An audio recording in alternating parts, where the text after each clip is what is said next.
Hi, my name is Rhoda Bharath, and I'm going to read from my collection of short stories called The 10 Days Executive. I'm going to read a story for you called Redemption. Some of you may have heard this already, and it might be new for some others. Let me just change my headphones around.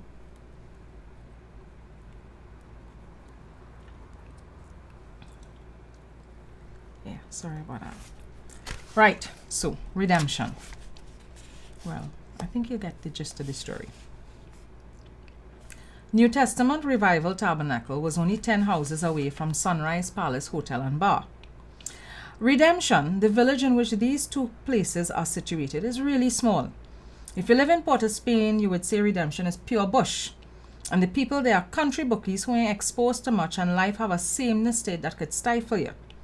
So it's not surprising that the closeness of these two places is a constant source of talk. Even people who are just passing through talk about how these two places are positioned. The men talk about it and smile, that kind of cunning smile they have when sex is the subject matter. The women talk about it too, or complain rather, with shock in their voices as if sex and God don't mix.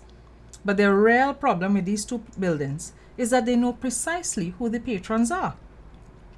You might also think it made sense for these establishments to be so close to each other because they had plenty in common. Both places were fully air-conditioned and serviced almost the same set of clients. The cars you saw parked at Sunrise on Friday and Saturday nights were the same ones parked at New Testament on a Sunday morning, their occupants now making a joyful noise unto the Lord. So it was nothing strange to hear cries like, "Sweet Jesus," or "Oh God," in both buildings, as folks raised their voices in a crescendo of praise to the gifts of life given by their Maker. The owners of the cars paid their tithes at both places religiously. It was either $40 an hour or 1/10 of their monthly earnings. Either way, they felt it was a small contribution to make for the joy that came into their lives. Neither place really discriminated against the customers of the other.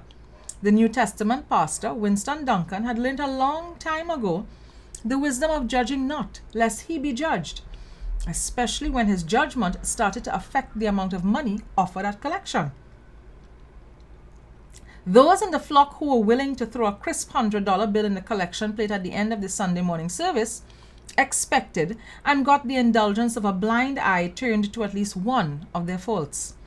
Similarly, in his role as caretaker for his own particular flock of sinners, Mr. Faustin, the owner of Sunrise, never turned anybody away unless all of the rooms were filled, and even then, once you were a regular customer, he would organize to clean up a back room quickly for you.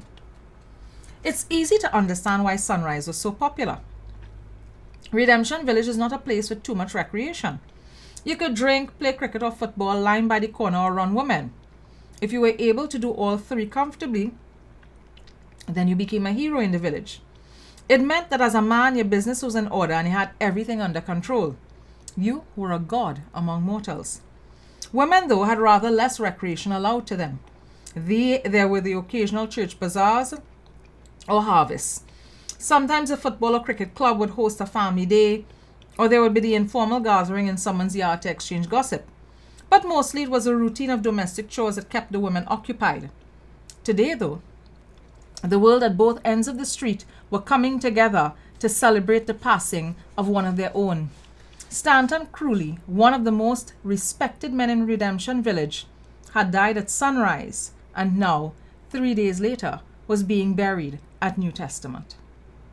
If there was a man in the village whom the younger men looked up to and tried to emulate, it was Stanton. He was big and strapping and had a good job working as an installation technician for a telecommunications company. His wife, Sylvia, had been the catch of the day in her time. All the men had secretly or openly lusted after her. But Stanton had been the only one to stir real interest, the only young man to make it to her front porch, and not only survive, but find favor with the village princess. As a boy, he was the crowned prince. As a man, he became the king. And now, the monarch lay dead. Thank you very much. That was an excerpt from a short story called Redemption from my short story collection called The 10 Days Executive. Hope you enjoy it. All the best to Campus Literature Week. Thank you so much for having me.